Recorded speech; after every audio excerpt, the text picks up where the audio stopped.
Good afternoon, everyone. Thanks for logging on to our webinar today for Staff Health and Wellbeing Month. We're here to talk about nutrition and the menopause. So we're going to talk for about 25 minutes or so, and then we'll take some questions from you. So if you do have any questions, just pop them into the Q&A box as you're watching. Firstly, some introductions. My name is Elaine Guinan, and I'm here with my colleague Edel McNamara, and we're both dietitians in the Health Promotion Service. Edel, it feels like you can't turn on your phone or turn on the TV or the radio at the moment without hearing something about the menopause, doesn't it? Yeah, it's like I think over the last 10 years or so, menopause has gone from this sort of taboo kind of shameful subject to Mm. this sort of topic that people can, we're talking more comfortably about to each other and to health professionals and just in the public domain generally. But it's also turned into a massive market. And some suggest that it's a $600 billion industry globally. And that leads to a situation where there can be a lot of exaggeration, misinformation, and of course then confusion about a topic like nutrition and the menopause, because basically there's a lot of people out there trying to sell us stuff. And I think we need to keep that in mind in any conversation about nutrition and the menopause, or Definitely. indeed any menopause related issues, in fact. Yeah. And we do know menopause is a major milestone in a woman's life, isn't it? So it is a time when many women kind of sit up and take stock of their health and their mortality. And taking that time and becoming aware of our health is a good thing. And that's why there's so many people on the webinar today. Yeah, no, it's great to see so many people here today. So, let's get into it. One of the things that comes up often in conversations we have with women about nutrition and the menopause is the issue of weight gain. Mm. Or people often say to us that they feel like their metabolism is slowing down. Yeah, I think it's a good idea to maybe go through what metabolism means. So, metabolism is our body changing the food that we eat into fuel for our body. So, when people say that they have a slow metabolism, it means that they can't eat a lot of food without gaining weight. And when people say they have a fast metabolism, they mean that they can seemingly eat a lot and not really gain much weight. Yeah. And people say that their metabolism slows after menopause. They sort of feel like they can't eat as much as they used to be able to eat without gaining weight. And they would often blame this on hormone changes during and after menopause, I think.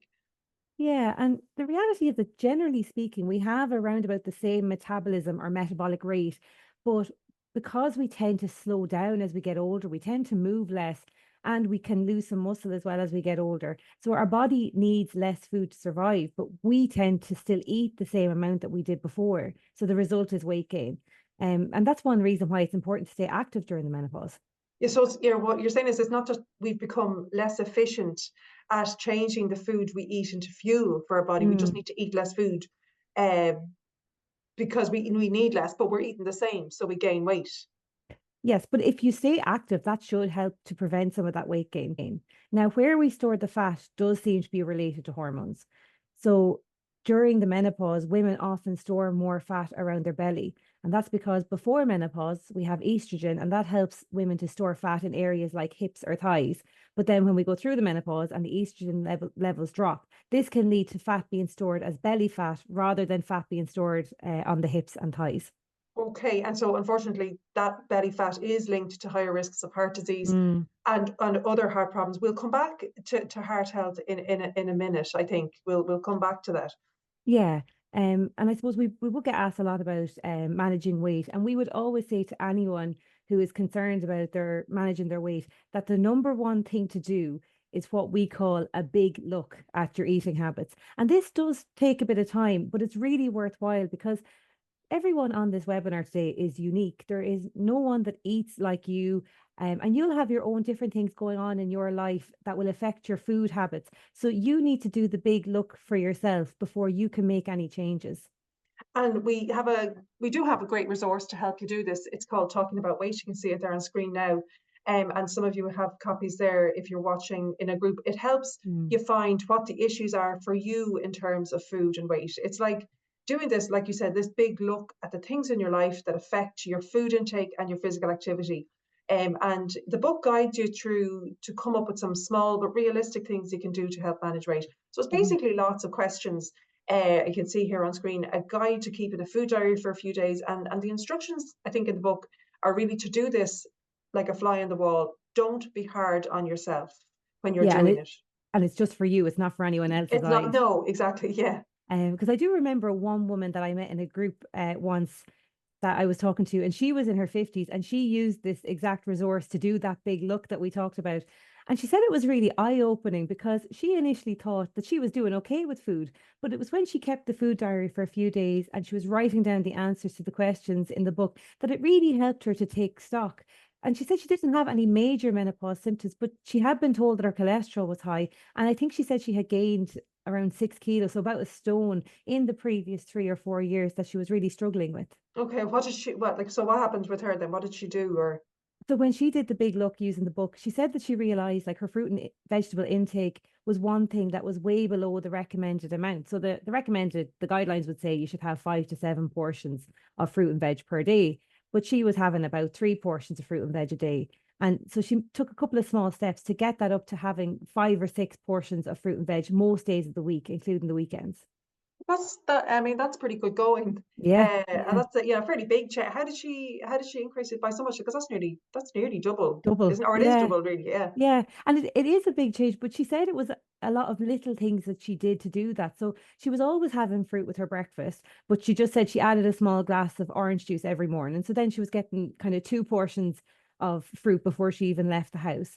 And again, she always had vegetables with her dinner, but she just added in an extra portion. So she was getting 2 portions, with that meal as Okay. well. And she said when she did her big look, the thing that really kind of was eye-opening to her was she realized how much of a snacker she was. So she decided then to just start snacking on fruits and veg instead. So she always liked cherry tomatoes. So she just said she put out a bowl of them on the table to kind of pick on. So she said again, of course, the across the course of a day, she was probably getting another portion there. And because she was working in an office, she said she would just bring in some fruit, like a bag of apples at the start of the week, and then she just kind of snack on them. So she was snacking the way she always did, but because she was having fruit and veg, it just helped her to up her intake a bit Yes. more. So real habit forming things basically. She didn't do Mm, any major change. She didn't do anything crazy. There was no kind of massive change in her meals necessarily. no, She didn't buy a soup maker or a fancy no, expensive smoothie maker. She just slotted in a few extra things. yeah, And it is those habits that we know that people who can develop habits are more likely to consume more fruit and vegetables if you can sort of factor it into something that you're doing mm. every day. What else happened? Like, did she lose weight, or what did her cholesterol go down, or what else happened? She said she did lose some weight, but that wasn't really the biggest take home message that she had from it. She was saying that the best change she had was in terms of her gut, because she said she'd always had issues with kind of bloating and constipation over the years. But because this was the first time that she was having regular amounts of fruit and veg, so she was getting fiber regularly throughout the day, it really helped her bowel habits and her quality of life. So that gut health aspect that everyone talks about, she felt so much better in that. And the other thing she said was she had way more energy than she normally would have. And I think her cholesterol did go down too as well. Okay, and that's actually, that brings us back to the heart health thing. We said Mm, we'd come back to that. We said, remember, that an increase in belly fat, which can happen at menopause when your fat gets redistributed, based on our hormones going down, that would we our risk of heart disease can increase. But mm. menopause also impacts your heart health in general anyway, and because hormones like estrogen can protect your heart and your brain by keeping your blood vessels relaxed and open, and helping to maintain healthy cholesterol levels. So that all changes potentially during menopause. Yeah. So during the menopause, as we said, the estrogen levels drop. So this may cause stiffening or weakening of the blood vessels, and you might develop things like high blood pressure or high cholesterol. And of course, these are so silent. You don't Mm, know that you have high cholesterol. You don't know that you've got high blood pressure. That's why we would say it's a really good time in your life to do, like you said, to take stock, get your heart checked yeah. by your GP. So getting things like your cholesterol and your blood pressure measured. Um, if you haven't had that done before, or if it's been a while since you did it, get that done.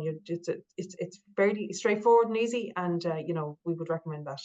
Yeah, definitely checking in with the GP and just getting those measurements checked, like you said, because we do know that women are 6 times more likely to die from cardiovascular disease than breast cancer. And a lot of people don't realize Yeah. that risk is so high.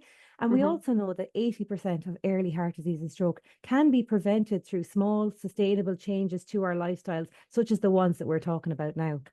Yeah, it's really, there's huge potential there in doing small things like Mm. that woman, small things, but her risks were reduced from those changes. Yeah. And Elaine, we hear a lot, you know, when people think about heart health and think about food and heart health, we often sort of have this sort of vision of this sort of Mediterranean diet pattern for heart health, you know, and I think that's sometimes can sound very exotic, Yeah. but it's basically healthy eating. You know, it's basically the healthy eating guidelines in Ireland, the sort of food pyramid, what we're showing you here now on the screen. It means, first and foremost, making sure that we're eating lots of fruits and vegetables, just like that woman did. Yeah, exactly. And eating more fiber, just as that woman did, because that's good for both your heart health and for your gut health during the menopause. And for most people, that's a simple enough swap. So going from white to wholemeal or whole grain breads where you can, and the same for, you know, brown rice, so instead of white rice, those sort of swaps, and opting for higher fiber breakfast cereals if you eat them. That's a simple change you can make that will really Yeah, up your fiber. yeah, so it's looking at what you're like, doing that big look, looking at what you're already having and looking to see where the potential is to just up your fiber intake slightly. Mm. And dairy is necessary too. You see that there on screen, and we'll talk about that in a minute in a bit more detail in terms of our bones. But dairy foods are good to help us maintain blood pressure. We know that, and Yeah. which is good for our heart as well. Yeah, and you'll often hear more about having healthy fats as well when they talk about the Mediterranean diet. That means having more things like nuts and oily fish in the diet, because that's another way to make your diet more heart healthy. So we are advised to have at least 2 portions of fish per week, and one of those should be an oily fish. So when we talk about oily fish, you're talking about things like canned sardines, mackerel, salmon, trout, and herrings. And the Mediterranean diet pattern, again, that we talked about, it does promote having more pulses. So again, when you look at the kind of protein shelf and the food pyramid, the pulses are in there. And those are things like beans, peas, and lentils. And they're a great source of protein and of fiber. And we do need other sources of protein too, from things like lean meat and chicken, but not nearly as much as people think. No, I think when we talk about beans as well, that doesn't mean making, you know, some sort of a Fancy. fancy, you know, bean ragu or beans salad. Beans, just tin beans, you know, and they're great, a great lunch. You know, small tin of beans and a couple of slices of wholemeal bread. You know, great. It's just a great lunch. But the other thing, of course, as you can see there on screen, is around the fats and oils, and people who Yeah. find this very confusing. And we know some fats, oils, and spreads are better for your heart than others, and these are the ones particularly that come from plants like olive oil, sunflower oil, rapeseed, or also canola oil. They're the same thing. But the main message here, I think, is to not get too confused over the type of oil. But generally speaking, we don't need much of these at all, really. Mm, yeah, just keeping small amounts, isn't it? And lastly, then making changes to reduce our intake of things like fatty meat, biscuits, cakes, chocolate, and takeaways. That is all important in terms of supporting your heart health during and after menopause. And all of this information about diet that we've mentioned today, it is in the Talking About Weight book that we mentioned earlier, and we'll give a link to that at the end if you want to go and have a look at that book. Yeah. The next thing that you hear a lot about around kind of nutrition and menopause is around bone health around the menopause and what you should be taking to help your bones. You do. I mean, and this is a huge, so we have our heart health, we have our weight, and bone health as well becomes particularly more important at this Mm. age. And we meet women in their 50s who are asking, you know, how can I look after my bones now? I've heard there's something about bone health when you age. What can I do now? Yeah. Well, we know that our bones are at their strongest when we're in our mid-20s. That's what they call the peak bone mass. So the higher your peak bone mass was at that stage of your life, the lower the risk of osteoporosis or brittle bones when you get older. And every year after we reach our peak bone mass, we do lose a little bit of our bone strength. But this becomes even more relevant now at menopause because we begin to lose even more bone due to the lack of estrogen again.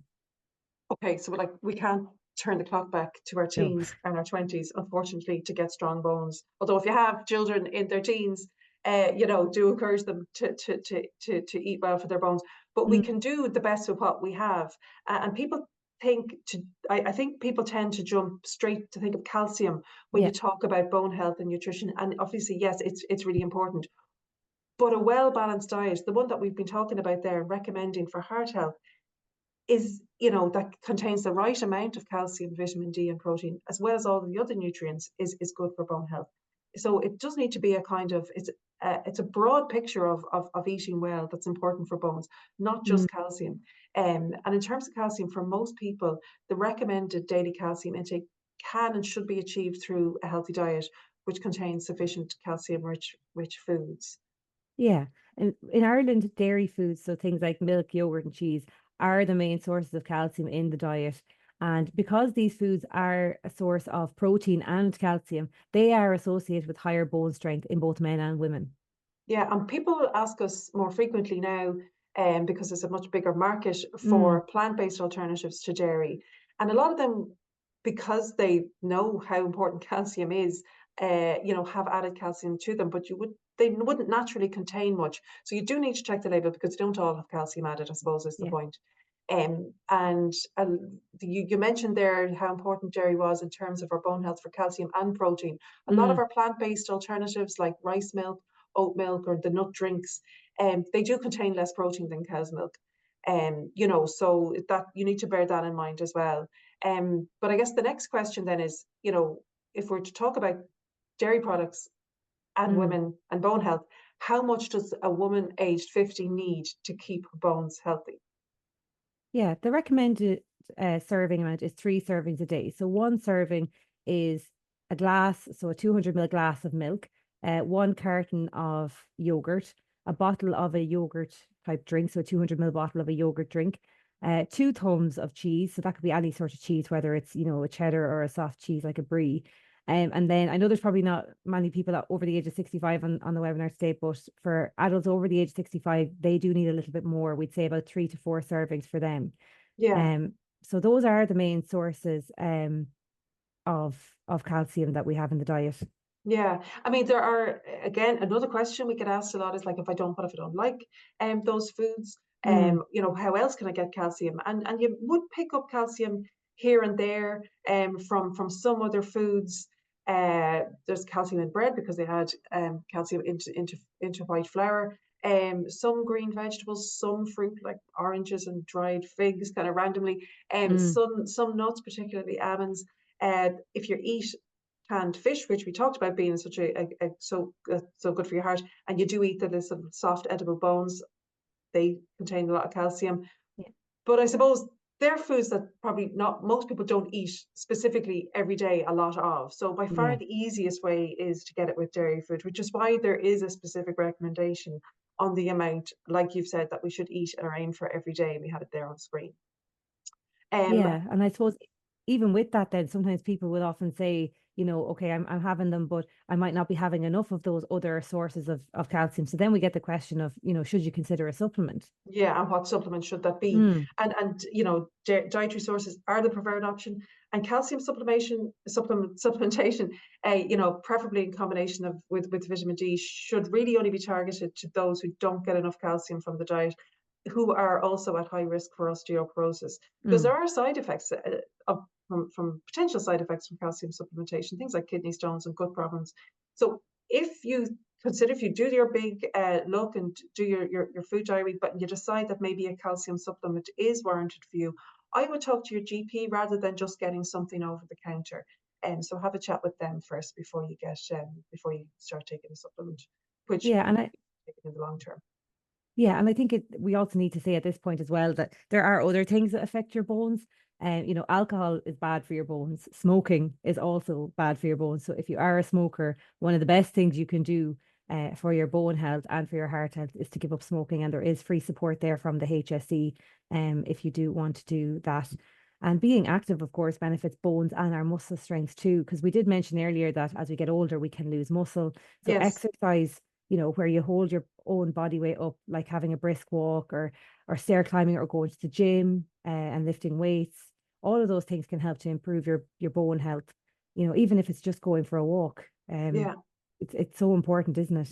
To Yeah, and it mm, is. It is because we know that regular exercise will help with every single aspect of your health, your bone health, your heart health, maintaining your muscle, but it's also really important for mental health as well. And even if you've never been into physical activity or exercise before, this is a really good time to take stock and try to find a form of exercise that you can do reasonably regularly. I suppose, not to be kind of dramatic, but you do not want to get a hip fracture in your 80s or even in your 70s. And now is the time to start doing those steps to prevent that now. We can't turn the clock back to our 20s, but we can all do a lot now to help strengthen our bones as we age. Yeah, and I think one thing that we haven't mentioned before now as well is just in terms of vitamin D supplementation, there are guidelines for taking vitamin D, throughout the winter months as well, and that is important for your bone strength as well. And I think bone health, it's good for us, that's a positive thing that has come from people speaking about the menopause is having a discussion around bone health. Because it is one of those things that can go undetected, isn't it? Sometimes people think that if they go to the GP and they get their bloods checked, they sometimes look at their calcium levels in the blood and they see that that's normal. So then they think that their bones must be healthy. But that's a common misunderstanding. Like you need a DEXA scan to get your bone density measured. And you need a referral from your GP to do that. Now, not everyone needs one, but we can put a link into the chat at the end with some more information on that. But definitely we need to be just mindful of the bones because they can be something that goes unmissed for a long time, can't they? Yeah, and as well, just to go back to various things around your heart health and your bone health, they're not things that you necessarily can feel. Your Yes. cholesterol or your blood pressure or your bone density, until there's a problem, you don't necessarily know that there's a problem. So it's about being proactive and putting yourself Yeah. first for Yeah. often for a lot of people for the first time in a long time, putting themselves first and looking after yourself. Yeah. And now is the time to do that. Um, and there's another couple of things that people ask us. I don't get asked this as much as I used to before. I don't know, maybe it's sort of gone off the radar a bit, but there's a question around soya, eating soya for menopausal women. Yeah, there used to be a lot of information around the kind of increasing the amount of soya in your diet, as supposedly this can help with the menopausal symptoms like hot flushes. And this is because some foods like soya beans and linseeds contain substances in them that are a bit like estrogen. So the theory is that they can then mimic the effects of estrogen in the body. And there's been a lot of studies on this over the years, but the evidence around them is kind of pretty mixed. Mm, And there does seem to be a reduction in hot flushes with increased plant estrogen intake, but it seems like it's very small and slow in onset and might vary from person to person. Sometimes when you go digging, looking for the actual evidence on these things, it's fairly mixed. weak. Mm. So if you want to increase your intake of plant estrogens, like you said, from soy products or from linseeds, you could try having calcium enriched soya products like the milk Yeah. and the yogurt, or try adding like a teaspoon of linseeds into maybe a yogurt if you're having it, or porridge. Yeah, those wouldn't do you any harm anyway, and No. they might help. And there are different supplements that fall into this category of plant estrogens as well, isn't there? Like sometimes Yeah. you'd see people recommending things like red clover or things like evening primrose oil. Yeah, and again, when you look into it, the evidence around the supplements containing those estrogens is weak enough. And a lot of the studies that might have looked at them are kind of poorly designed. So at the moment there really isn't any evidence for them to be strongly recommended. So kind No. of sort of a bit wasting your money, I think. Yeah. If you're buying some supplements like that. And I think that is something to note, isn't it? Supplements are really expensive. And a lot of the time people can put a lot of money into them. And they can also have side effects as well, which I think people don't understand or people don't realize sometimes because they're a lot of the time they're promoted as being very natural things. Yes, But even these natural products can interact with other medications again. So you should absolutely. always talk to your GP or pharmacist before taking any sort of herbal supplements or complementary medicines because you don't want them to be interacting with anything else that you might be taking. Exactly. And we did speak briefly about that billion-dollar industry that the menopause is. So I think, Yeah. there's a sort of an when you put the word menopause on something, I think it's a kind of an invitation to up the price on it. Yeah. And there's a lot of things that you see and hear, in terms of nutrition remedies for menopausal symptoms. And I've noticed recently, Elaine, a huge amount of this sort of vague talk about Mm, supplements or products to balance your hormones. I mean, like, yeah. I feel like I see that every day nearly online. Maybe I'm spending too much Yeah. time on social media, but it's yeah, you see that a lot. You Yeah. And I hear it suppose a lot. it's not even just around like you hear it in general, not even around, but especially then around menopause, because there is so much happening in terms of hormones. People promising all these sort of diets or supplements that they claim can naturally kind of remedy hormone imbalances. and they can claim, hormone imbalances are overlooked and underdiagnosed by doctors. But, aren't you lucky they have the solution and they have, the thing that's going to fix you? I think it's just important, again, to remember if you're seeing these things, just try and take that step back and consider what the motivation is of the person that's saying that. Are they trying to sell you something, whether it be a course, a supplement, a diet, or some sort of coaching in this area? Or just remember nowadays, even having you looking at their Instagram or their TikTok, having your eyes on the screen makes them money. So that's Yeah. why they're so keen to tell you that they have this miracle cure, because they're making money off us watching their content.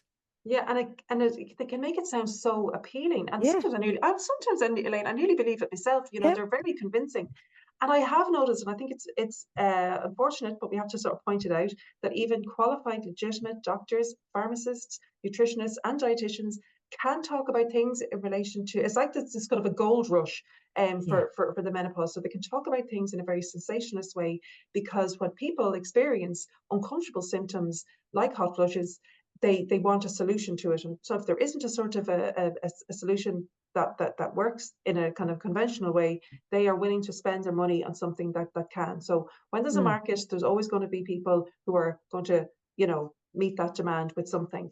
And like you said, they need to keep your eyes on their page to sell ads or to make money. So even legitimate health professionals can sound sensationalist. So you really just do need to take a few steps back and look at the motivation of the person who is giving you this information.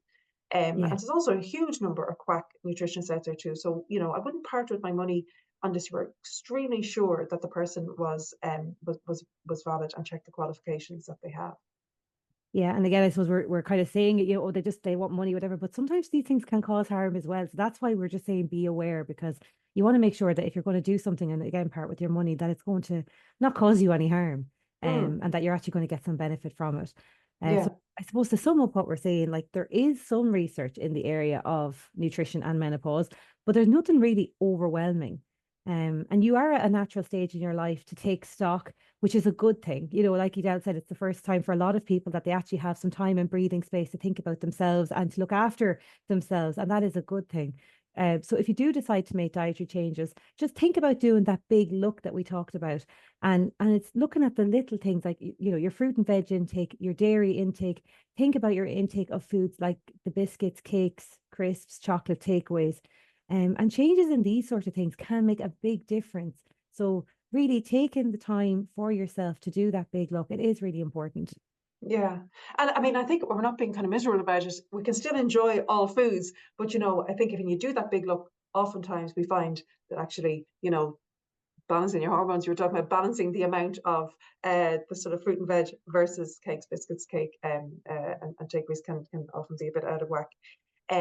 So it might not be as easy as taking a supplement, but those Mm, steps that we mentioned really can help in terms of getting through the menopause and helping all of those things like your heart health, your bone health, your gut health, and your mental health. And mm. so, yes, we've got the old plain boring messages, the fruit and vegetables, but they are the ones, Elaine, I think that we have the most science and evidence for. And we know that they will actually make a difference, like they Yeah, did for that woman that you spoke about earlier. yeah, absolutely. So thanks very much, everyone. We'll head back now and we'll take some questions.